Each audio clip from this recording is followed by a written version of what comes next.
Hi viewers, welcome to our channel. ప్రస్తుతం మనతో పాటు దాము బాలాజీ గారు సీనియర్ జర్నలిస్ట్ ఉన్నారు. వాడితో ఒకసారి మాట్లాడదాం. సార్ నమస్కారం. సార్ పాకిస్తాన్లో నదులన్నీ ఎండిపోతున్నాయి. ఆల్రెడీ జీలం నది ఎండిపోయింది, ఇంకొన్ని నదులు కూడా ఎండిపోతున్నాయని చెప్తున్నారు.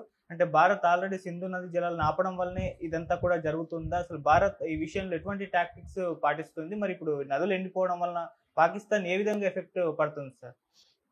పాకిస్తాన్కి మనకి ఉన్న ఇండస్ వాటర్ ట్రెటీని అబేయన్స్లో పెట్టింది. అంటే అది ఆ ట్రెటీని అమలు చేయడం అనేది తాత్కాలికంగా ఆపేసింది ఇండియా. అది మనకు తెలుసు. అది 1960లో ఆ ట్రెటీ జవహర్లాల్ నెహ్రూ అక్కడ అయూబ్ ఖాన్ మధ్య జరిగింది. అప్పటి నుంచి ఇప్పటి వరకు 4 వార్స్, 1947-48, 1965, 1971, 1999 కార్గిల్ వార్, ఈ 4 యుద్ధాలప్పుడు కూడా ఎప్పుడూ ఆపలేదు. ఫస్ట్ టైం ఇది ఆపింది. అంటే మోడీ ప్రభుత్వం చాలా సీరియస్గా తీసుకునిందని ఇది అర్థమవుతుంది. అయితే చాలామంది నిపుణులు ఏం చెప్పారంటే మనం ఆపడం అనేది సాధ్యం కాదు, ఎందుకంటే అటువంటి డ్యామ్ కెపాసిటీలు మనకు లేవు, మనం వాటర్ ఆపలేము, వాళ్ళకి మనం ఏదో చెప్పచ్చు కానీ ఆపలేము అనేది మనోళ్ళు చాలామంది అన్నారు.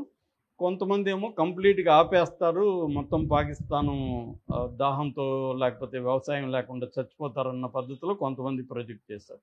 నిజానికి ఈ రెండుట్లో కూడా అర్ధసత్యాలే ఉన్నాయి, కంప్లీట్ ట్రూత్ లేదు. నిజానికి కంప్లీట్గా ఆపలేకపోవడం అనేది కరెక్టే, కానీ అసలు దెబ్బ కొట్టలేమా పాకిస్తాన్ని అంటే ఖచ్చితంగా కొట్టచ్చు. ఎలాగనే దానికి ఇప్పుడు లేటెస్ట్ ఎగ్జాంపుల్ ఏంటంటే చేనాబ్ నది మనకి మెయిన్గా 3 నదులు పాకిస్తాన్కి వాటర్ని సప్లై చేస్తాయి. మొత్తం 6 ఉన్నాయి ఈ ఇండస్ రివర్ బేసిన్లో. అందులో 3 ప్రధానం. అందులో చేనాబు, జీలము, ఇండస్, ఈ 3 ఇంపార్టెంట్ అన్నమాట. ఫస్ట్ ఇప్పుడు చేనాబ్ నది మీద దెబ్బ కొట్టింది ఇండియా. చేనాబ్ నది ఎండిపోలేదు, కానీ వాటర్ అనేది బాగా తగ్గిపోయింది. దీనికి ప్రధాన కారణం ఏంటంటే జమ్మూ కాశ్మీర్లో అఖ్నూర్ అండ్ రియాసీ డిస్ట్రిక్ట్స్లో 2 డ్యామ్స్ ఉన్నాయి, మన ఇండియన్ డ్యామ్స్. అది వచ్చి బగ్లిహార్ అండ్ సలాల్ డ్యామ్స్. ఈ బగ్లిహార్, సలాల్ డ్యామ్స్ని ఏం చేసిందంటే ఉన్న నీళ్ళంతా ఖాళీ చేయించేసి ఫ్రెష్గా ఈ వాటర్ని నింపేసింది డ్యాములకి. సో ఇప్పుడు నింపేయడం వల్ల ఏమైంది, నింపేసి గేట్లు మూసేయడం వల్ల వాటర్ ఫ్లో అనేది, పాకిస్తాన్కి వెళ్ళే వాటర్ ఫ్లో అనేది తగ్గిపోయింది. అది పాకిస్తాన్ కూడా అనౌన్స్ చేసింది. ఆ పంజాబ్ ప్రావిన్స్లో ముఖ్యంగా మంగళా ఏరియా అంటారు, ఆ మంగళా ఏరియాలో దాదాపు 21% వాటర్ షార్టేజ్ వచ్చిందనేది పాకిస్తాన్ కూడా అనౌన్స్ చేసింది. సో వాళ్ళకి ఇప్పుడు ఏంటంటే ఇంపార్టెంట్ ఖరీఫ్ సీజన్, ఇది మే నుంచి జూన్ వరకు ఖరీఫ్ సీజన్. ఇప్పుడు ఫీల్డ్స్ అంతా కూడా ప్రిపేర్ చేయాలి, రెడీ చేయాలి. ఈ టైంలో వాటర్ అనేది అవసరం. దాంతో ఇది కట్ చేసేసారు. ఆల్రెడీ ఏంటంటే పాకిస్తాన్ వాటర్ స్కార్సిటీ చాలా తీవ్రంగా ఎదుర్కొంటుంది. వాటర్ స్ట్రెస్డ్ కంట్రీస్ అంటారు కొన్నిటిని. వాటర్ స్ట్రెస్డ్ కంట్రీస్ అంటే వాటర్తో ఇబ్బంది పడుతున్న దేశాలు, అందులో పాకిస్తాన్ కూడా ఒకటి అనమాట. పాకిస్తాన్లో ఏంటంటే దాదాపు 80% ఈ నదుల మీద ఆధారపడిన వ్యవసాయం. మొత్తం వ్యవసాయం పాకిస్తాన్లో 24% జీడిపిలో అగ్రికల్చర్ నుంచే వస్తుంది పాకిస్తాన్కి. అలాగే 37.4% వర్క్ ఫోర్సు అగ్రికల్చర్లోనే ఇన్వాల్వ్ అయి ఉంటుంది. సో వాళ్ళకి వాటర్ జనరల్గానే ఇబ్బంది ఉంది. వాళ్ళకి మామూలుగా పెర్ క్యాపిటా వాటర్ అవైలబిలిటీ అంటారు. అంటే ఒక మనిషికి వాటర్ అవైలబిలిటీ కానీ తీసుకున్నప్పుడు స్వతంత్రం వచ్చిన టైంలో 1947లో 5,600 క్యూబిక్ మీటర్లు ఉండేది. అది ఇవాళ 1000కి పడిపోయింది. అంటే 4,600 క్యూబిక్ మీటర్లు తగ్గిపోయినాయి. వాళ్ళ మొత్తం అగ్రికల్చర్లో 50% గ్రౌండ్ వాటర్ మీదనే డిపెండ్ అయి ఉంటారు. బేసిక్గా వాళ్ళకి దాదాపు 12 లక్షల ట్యూబ్ వెల్స్ ఉన్నాయి. సో గ్రౌండ్ వాటర్ ఉండాలంటే కూడా ఈ నదులు ఇంపార్టెంట్. నదులు ఉండడం వల్ల చుట్టుపక్కల గ్రౌండ్ వాటర్ కూడా పెరుగుతుంది, నీటి ఇవి మట్టాలు పెరుగుతాయి. సో అది ఇబ్బంది అనమాట. ఇప్పుడు రెండోది హైడ్రో ఎలక్ట్రిసిటీ. 25% ఆఫ్ టోటల్ ఎలక్ట్రిసిటీలో, అంటే హైడ్రో కావచ్చు, సోలార్ కావచ్చు, కోల్ బేస్డ్ కావచ్చు, ఇవన్నిటిలో 25% హైడ్రో ఎలక్ట్రిసిటీ ఉంటుంది. వాళ్ళకి ప్రధానంగా ఏంటంటే ఇక్కడ తబేలా అండ్ మంగళా డ్యామ్స్ ఉన్నాయి. ఈ తబేలా అండ్ మంగళా డ్యామ్స్లో హైడ్రో ఉత్పత్తి అవుతుంది.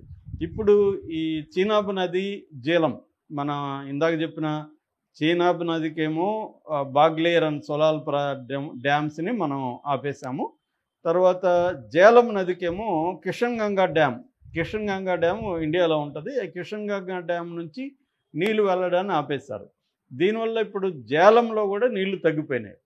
సో ఈ 2 నదులు చీనాబ్ అండ్ జేలం నదుల వాటర్ తగ్గిపోవడం వల్ల ఏమవుతుందంటే వాళ్ళకి ఒకటి అగ్రికల్చరల్ వాటర్ పడిపోతుంది, 2 కరాచీ రావల్పిండి లాంటి రాష్ట్రాలకి సిటీస్కి వెళ్ళే వాటర్ సప్లై కూడా తగ్గిపోతుంది. అంటే వాళ్ళు ప్రధానంగా దేనికి వాడతారు, అగ్రికల్చరు, తాగునీరు, తర్వాత ఈ హైడ్రో ఎలక్ట్రికల్ పవర్ సప్లై కోసం వాడతారు. ఈ 3 ఎఫెక్ట్ అవుతున్నాయి వాళ్ళకి. నేను చెప్పినట్టుగా టోటల్గా 25% హైడ్రో పవర్ ఉంది. దాదాపు 10,681 మెగావాట్స్ వాళ్ళు వాడతారన్నమాట. మొత్తం టోటల్ కన్జంప్షన్ 42,131 మెగావాట్స్ అయితే ఇందులో 10,000 వరకు ఇదే ఉందన్నమాట. సో ఇప్పుడు అట్లాగే వ్యవసాయం కూడా 1,60,00,000 హెక్టార్ల అగ్రికల్చరు అఫెక్ట్ అయ్యే అవకాశం దీనివల్ల ఉంది. సో ముఖ్యంగా ఇది పంజాబ్ ప్రావిన్స్లో ఎక్కువగా జరుగుతుంది. వాళ్ళకి ఏంటంటే స్టోరేజ్ బిల్డింగ్ క్యాపబిలిటీస్ లేవు. వాళ్ళకున్న దాన్ని ఏమంటారు, వాటర్ ఇరిగేషన్ సిస్టమ్ వరల్డ్లోనే one of the largest water irrigated system ఉన్నది పాకిస్తాన్లో. కానీ వాళ్ళకి ఎఫిషియన్సీ లేదు. దాదాపు ఆ వాటర్ తీసుకుపోయే క్రమంలో 40 నుంచి 50% వాటర్ లాస్ జరుగుతుందన్నమాట. ఎఫిషియెంట్గా వాళ్ళు మ్యాక్సిమైజ్ చేసి వాటర్ని తీసుకెళ్ళే క్యాపబిలిటీస్ ఉన్న ఇరిగేటెడ్ సిస్టమ్ వాళ్ళకి లేదు. సో ఇప్పటికిప్పుడు ఇవన్నీ డెవలప్ చేసుకోవడం కష్టం. వాళ్ళు ఉన్న వాటర్ని వాళ్ళు స్టోరేజ్ చేసుకోవాలి, స్టోరేజ్ క్యాపబిలిటీస్ పెంచుకోవాలి. అవన్నీ చేయడానికి వాళ్ళకు కూడా టైం పడుతుంది. ఈ లోపల కొంత దెబ్బ అయితే మనం తీయచ్చు. అయితే మనం పర్మనెంట్గా హోల్డ్ చేయగలమా? హోల్డ్ చేయలేం. పర్మనెంట్గా హోల్డ్ చేయాలంటే కొత్త డ్యామ్స్ అవన్నీ కట్టాలి. ఆల్రెడీ పాకిస్తాన్ వాళ్ళు బెదిరిస్తున్నారు, మీరు కానీ వాటర్ ఆపితే మీ డ్యాముల మీద మేము అటాక్ చేస్తామని. దాంతోపాటు పాకిస్తాన్ ఇంకొన్ని చర్యలు తీసుకుంటుంది. అదేంటంటే వరల్డ్ బ్యాంక్, ఎందుకంటే ఈ ఇండస్ వాటర్ ట్రీటీ అనేది వరల్డ్ బ్యాంక్ ఆధ్వర్యంలో జరిగింది ఇద్దరి మధ్య. అంటే వరల్డ్ బ్యాంక్ మధ్యవర్తిగా వ్యవహరించింది. అందుకని ఇప్పుడు వరల్డ్ బ్యాంక్ కంప్లైంట్ ఇచ్చారు. అట్లాగే పర్మనెంట్ కోర్ట్ ఆఫ్ ఆర్బిట్రేషన్ అనేది ఒకటి ఉంటుంది. వరల్డ్ వైడ్గా అనేక దేశాల మధ్య వచ్చే ప్రాబ్లమ్స్ని ఈ పర్మనెంట్ కోర్ట్ ఆఫ్ ఆర్బిట్రేషన్ చూస్తుంది. దానికి కంప్లైంట్ ఇచ్చారు. అలాగే ఇంటర్నేషనల్ కోర్ట్ ఆఫ్ జస్టిస్, అంటే యుద్ధ పరిస్థితులు క్రియేట్ అయ్యే విధంగా ఒక దేశం బిహేవ్ చేసినప్పుడు ఈ కోర్టుకు కూడా ఇంటర్నేషనల్ కోర్ట్ ఆఫ్ జస్టిస్ కూడా కంప్లైంట్ ఇస్తారు. పాకిస్తాన్ ఇవన్నీ కూడా ఇచ్చింది.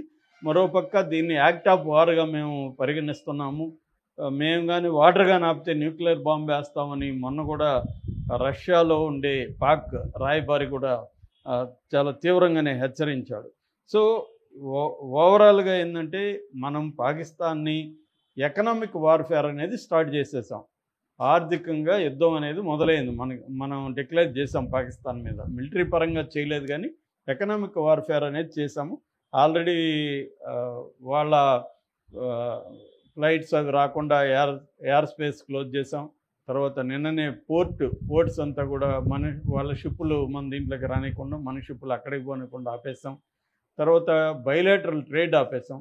బయలేటరల్ ట్రేడే కాకుండా థర్డ్ పార్టీ ట్రేడ్, అంటే వాళ్ళ దేశంలో ఒక 500 మిలియన్ల పైన ట్రేడ్ ఏం చేస్తున్నారంటే సరుకుల పేర్లు మార్చి వాళ్ళు వేరే దేశాలకు పంపించి అక్కడి నుంచి ఇండియాలోకి పంపిస్తున్నారు. అదంతా కూడా మనోళ్ళు గుర్తుపెట్టి ఆ ట్రేడ్ రూట్స్ అన్నింటినీ కూడా బ్లాక్ చేసేసి వీళ్ళ గూడ్స్ ఏవేవి ఉన్నాయో వాటిని అన్నింటిని కూడా ఆపేశారు. అలాగా ట్రేడ్ అనేది దెబ్బతింటుంది పాకిస్తాన్కి. ఇప్పుడు నేను చెప్పిన ఈ వాటర్ చైనాబండ్ దీనివల్ల జలం నదులు తగ్గిపోవడం వల్ల అఫెక్ట్ అవుతుంది. మూడవది మనకి షిప్పులు ఇవన్నీ రాకపోవడంతో వేరే దేశాల ట్రేడ్కి కూడా ఇబ్బంది అవుతుంది. అలా పాకిస్తాన్ని అన్ని రకాలుగా ఎకనామిక్ వార్ఫేర్, దీనివల్ల పాకిస్తాన్ ప్రభుత్వమే కాకుండా సాధారణ ప్రజలు కూడా సఫర్ అవుతున్నారు. అయినప్పటికీ కూడా ఇండియా మాకు వేరే మార్గం లేదు, మాకు ప్రజల మీద ఏం కోపం లేదు, కానీ దానికి బాధ్యత వాళ్ళ ప్రభుత్వం వహించాలి తప్ప మేం కాదన్న పద్ధతిలో ఇండియా వ్యవహరిస్తుంది. ఎందుకంటే ఇండియా అనేక సార్లు రిస్ట్రైన్డ్గానే ఉన్నింది. 4 యుద్ధాలు జరిగినా కూడా ఇప్పటివరకు ఈ నదుల నీటిని ఆపలేదు. పాకిస్తాన్ ప్రజల మీద ఎప్పుడు ఇండియా యుద్ధం చేయలేదు.